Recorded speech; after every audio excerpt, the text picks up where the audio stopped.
Assalomu alaykum. Salamatsizmi? Siz Desin TV YouTube kanalın, Facebook'tagi Bakıt Abdumalikov baraqchasini ko'rib jana o'qib жатасыз.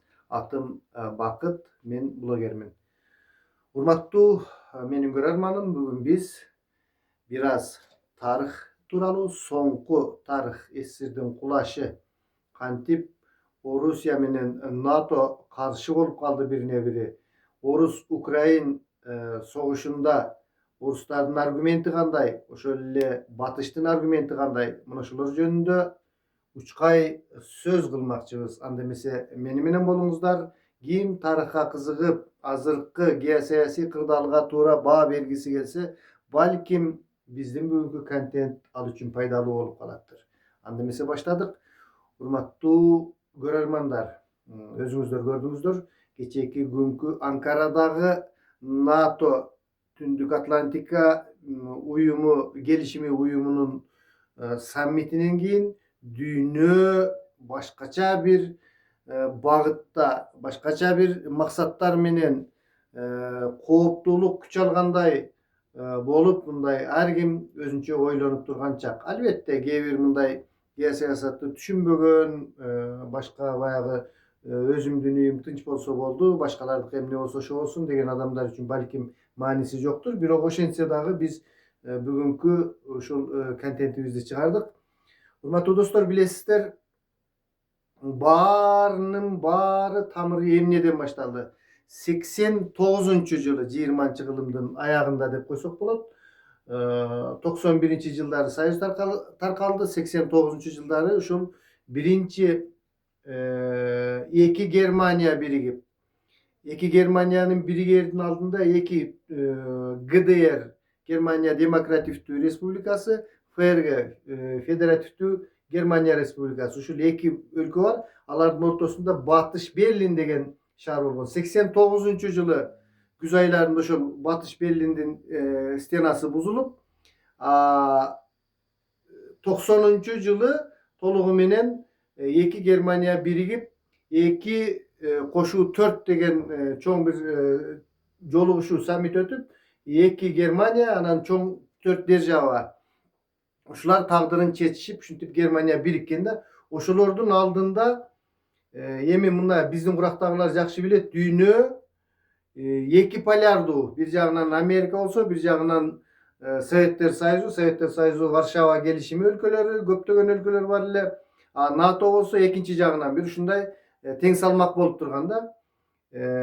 Биполярдуу деп коет, мындай эки полярдуу ушундай тең салмактуу өлкө болгон. Албетте, кансыз согуш, жарыша куралдануу, коркунучтар ошол кезде деле көп болгон, бирок азыркы кездекидей болгон эмес да. Анан Горбачевдун президенттиги учурунда ошол эки Германияны кошсоңор эле биз бир кадамдагы чыгышты көздөй, мындайча айтканда, Орусия жакты көздөй жылбайбыз деп НАТО ошондой убада берген. Эми ошол кездеки Американын госсекретары Джеймс Бейкер деген, мына тарыхты карап отурсаңар болот, биз НАТО бир кадам дагы чыгышты көздөй жылбайт деп убада кылган Горбачевго. Горбачев ага ишенип, демме-дем Америкага барып турган, мындай болуп турган, иши кылып ошентип анан баягы эки Германия биригет. Ошол бириккенден кийин чын эле алар кандайдыр бир 98-99-жылдарга чейин мындай жылбай турушту. 91-жылы ал ортодо Советтер Союзу өзү урап жок болуп кетти, билесиңер. 8-декабрь 91-жылы Беловежская пуща, Леонид Кравчук, Станислав Шушкевич, Борис Ельцин, ушул 3 Орусия, Белоруссия, Украинанын өлкөндөрү, президенттери барып туруп, Белоруссияныкы президент деп аталган эмес, председатель деп аталган.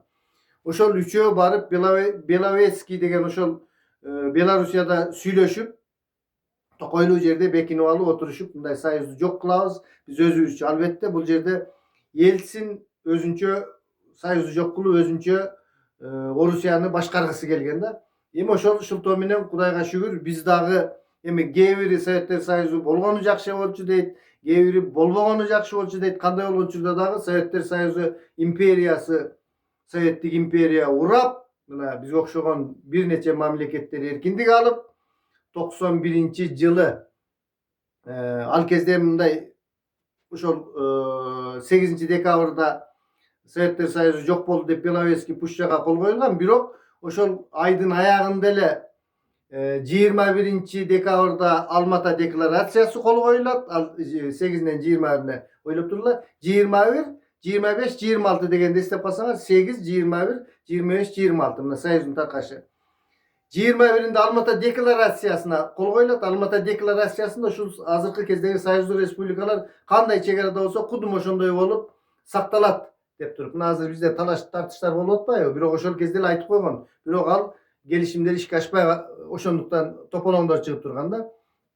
25 декабрда ошол кездеги Советтер Союзунун президенти алгачкы буга чейин президент деген болгон эмес, ошондо биринчи президент болгон Горбачев, анан ошол полномочия тапшырам болду. Мен кеттим деп туруп кетет. 26-сында СССР Жогорку Совети мындан кийин Советтер Союзу деген мамлекет жок болду деп официалдуу. Бизде жанагы 31 августта анан эгемендик алдык деген ал биздин ички конституциябызга ошентип киргизип коюшкан. Чыныгы эгемендик ошентип 91-жылдын 26 эмнесинде декабрында Союз таркап биз de jure мындай de facto дагы чыныгы эгемен өлкөгө айланганбыз. Ошондон ушул кезге чейин 35 жыл өттү. Азыр ар түрдүү ойлор, эмне себептен Орусия Украинага согуш ачпай эле койсо болот эле, тигиндей мындай деп. Эми мындай да ошентип биполярдуу эки тирешкен НАТО дайыма душман деп ойлоп жүргөн ошондой стратегияны карманган Советтер Союзу жок болгондон кийин Варшава келишиминин мамлекеттери дагы тез эле тарап кетишти. Дүйнө мындайча айтканда жанакы япондук бир ушундай ойчул философ стратег айткан Фукуяма деген. Фукуяма айткан мына эми болду дүйнө бир полярдуу баягы душман Советтик империя, коммунист деген Советтер Союзу жок болду. Эми мына сонун жыргал заман келди. Ушинтип бирибиз менен бирибиз талашпай эле өнүгүп жыргап ушинтип кете беребиз деген Фукуяма теориясын айтканда. Бирок ошол айткандай кандайдыр бир деңгээлге чейин турушту. Алар убадасын карманды. Жылган жок, НАТОну кеңейткен жок. Анан эле башталды. Польша, Венгрия, Словакия, Чехия экөөнүн бирөөсүн иши кылып аларды 98 же 99 жылдар алды. Андан кийин Македония ушинтип мына эң акыркысы 23 жыл болсо керек эле мына Финляндия менен Швеция 24 Швеция 23 Финляндия ошентип 32 мамлекет болуп Орусияга чукул келе беришти да.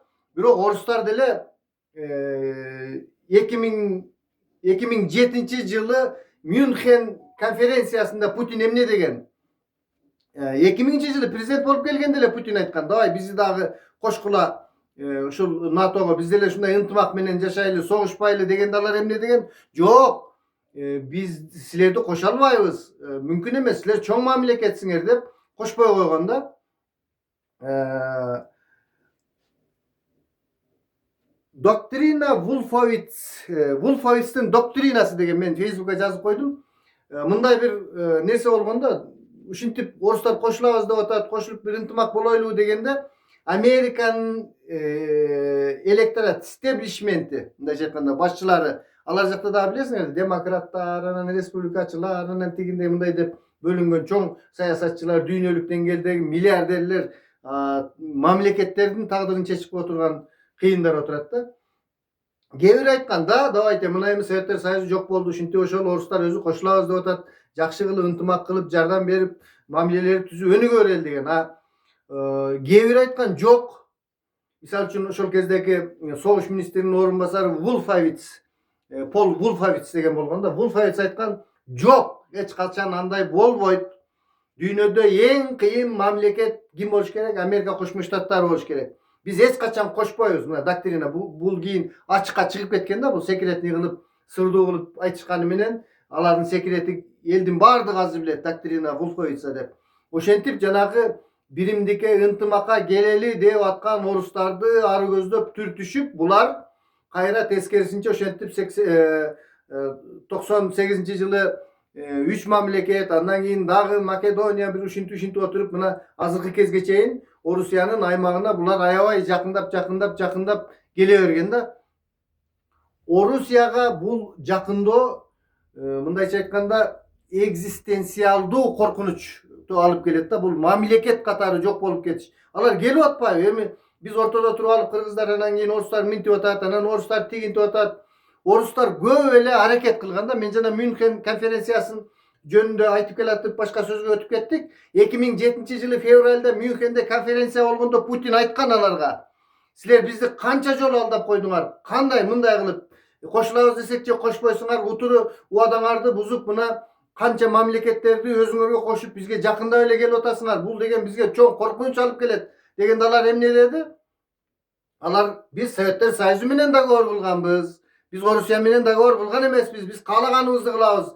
Ага чейин эмне кылышты НАТО? Югославияны талкалады, Иракты талкалады.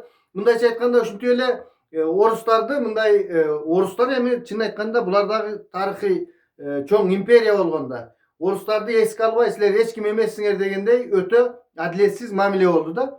Орустарга чын эле экзистенциалдык, улуттук, мамлекеттик өсүп өнүгүүдөгү керек болсо ошол улуттук идентификациясына каршы келе турган бир коркунучтар жакындап келе берди да. Мына бир тууган Украина эли эмне кылды? Алардын дагы өз эрки каяка кошулушуна. Бирок мындай стратегиялык жактан алганда орустар эң бир аялуу жерине ошол НАТО жакындап келсе, анан кошуна мамлекет НАТОго кирип атса, мисалы ойлосоңор, орустар барып туруп эле Канадага өзүнүн базасын куруп, же Канаданы кошуп алып, же Мексиканы кошуп алып бир ушундай кылган. Ага эч качан алар жол бербейт. Ошондой эле орустар дагы коркуп бул жерде аябай бир мындай ушул экзистенциалдуу коркунуч болуп, улуттук мындай өнүгүүгө, улуттук жашап кетүүгө, анан ошол соккунуулук деп мындай карасаңар, ушундай орустардын аргументи, Американын аргументи болсо биз демократияны таратышыбыз керек, мындай кылып, тигиндей кылып. Эми Орусияда мен деле жашап келгем. Бирок силер ойлобогула бул жолу орустарды мактап анан тигиндей кылып атат деп. Кудайга шүгүр эле, биз көп адамдарыбыз ошол жакта жашайт да. Бирок биз эгемендүү болушубуз керек. Бир жолу эле орустарды да карабай диверсификациялуу саясат кылып, бирок адилет биз билишибиз керек. Анын себеби эмнеге согушуп атышат, эмнеге мындай нерселер болуп кетти? Биздин көпчүлүк жаштарыбыз Советтер Союзунун убагында төрөлгөн эмес. Советтер Союз 91-жылы декабрда таркаса, 92-жылкы балдар азыр канчага чыгып калышты. Алар жөн эле отуруп алып биякта анан мынтип атат, анан тигинтип атат, анан булар мынтишпеш керек эле деп эле аналитик болуп отурушат да. Ошондой нерселер үчүн мен өзүмдүн оюмду айтып коеюн дедим, урматтуу достор. Ошол орустарга келген коркунучтан мына ушулардын азыркы абал келип чыкты. Мына кечеки күnkү Анкарадагы саммитте эми кайрадан ынтымакка келип, куралдарды азайтып, мындай бир чечкиндүү нерсеге келгендин ордуна Америка Кошмо Штаттарынын президенти Дональд Трамп эмне кылды? Ушул жанакы Патриот абадан коргонуу системасынын лицензиясын беребиз деди. 70 миллиард акчаны быйыл Европа мамлекеттери бөлүп бермек болду. 70 миллиард еврону кийинки жылы бөлүп бермек болду. Булар азыр дүйнөнү аябай бир мындай бир ынтымакка келүүнүн ордуна кайра чыңалыштырып, өтө коркунучтуу бир мындай жарыла турган планетанын үстүндө турабыз да. Биз болсо шапар тээп, тойлорду кылып, ойноп эчтеке менен эле ишибиз жок жүрөт. Бирок мындай кылбаш керек. Өтө активдүү биздин саясатчыларыбыз, президенттер ушу ынтымакка келүүгө чакырып, ошондой эле мына бизде Бириккен Улуттар Уюмунда туруктуу эмес 2 жылга биздин өкүлүбүз Коопсуздук кеңешине өкүл болуп шайланды. Бул дагы болсо биздин мамлекеттин добушун берүүгө иши кылып, Кудай сактасын, азыр чоң бир кооптуу кырдаалдын алдында турабыз да. Биз геосаясат боюнча сүйлөдүк. Кийинки немеде ички саясаттарды сүйлөйбүз. Сиздер менен Бакыт Сулайман болду. Пикирлерди жазып коюңуздар. Контентке лайктан бергиле. Саламатта калыңыздар.